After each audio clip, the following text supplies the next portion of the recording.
அஸ்ஸலாமு அலைக்கும் வரஹ்மத்துல்லாஹி தஆலா பரகாத்துஹு. சஹாபாக்கள் யார்? நபி தோழர்கள். நபிகள் நாயம் ஸல்லல்லாஹு அலைஹி வஸல்லம் அவர்களுடைய கஷ்டத்திலும் சரி சந்தோஷத்திலும் சரி நபிகள் நாயம் ஸல்லல்லாஹு அலைஹி வஸல்லம் அவர்களுடன் சேர்ந்து வாழ்ந்த மனிதர்களை தான் நாம் சஹாபாக்கள், நபி தோழர்கள் என்று சொல்கின்றோம். நபிகள் நாயம் ஸல்லல்லாஹு அலைஹி வஸல்லம் அவர்களுக்காக தன்னுடைய உயிரையே தியாகம் செய்ய துணிபவர்கள். நபிகள் நாயம் ஸல்லல்லாஹு அலைஹி வஸல்லம் அவர்களுக்காக அவர்கள் சொன்ன வார்த்தையை மீறாதவர்கள். நபிகள் நாயம் ஸல்லல்லாஹு அலைஹி வஸல்லம் அவர்கள் எவ்வாறு குர்ஆனை தன்னுடைய வாழ்க்கையாக வாழ்ந்து காட்டினார்களோ அதே போலவே நபிகள் நாயம் ஸல்லல்லாஹு அலைஹி வஸல்லம் அவர்களை முன்மாதிரியாக எடுத்துக்கொண்டு வாழ்ந்தவர்கள் தான் சஹாபாக்கள், நபி தோழர்கள்.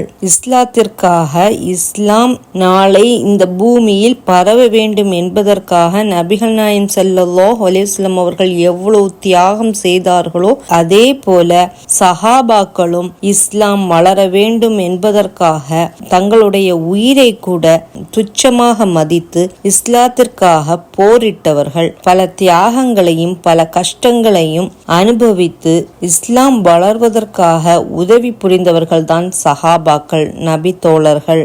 சஹாபாக்களுடைய வாழ்க்கை வரலாற்றை அறிந்து அதிலிருந்து நல்ல படிப்பினைகளை நாம் பெற்று நபிகள் நாயம் ஸல்லல்லாஹு அலைஹி வஸல்லம் அவர்களை நேசிக்கக்கூடிய நல்ல சமுதாயத்தினர்களாகவும் அல்லாஹ்விற்கு நன்றியுள்ள அடியானாகவும் வாழ்ந்திட எல்லா வல்ல அல்லாஹ் கிருபை செய்வானாக. ஆமீன் ஆமீன் யா ரப்பில் ஆலமீன். அஸ்ஸலாமு அலைக்கும்.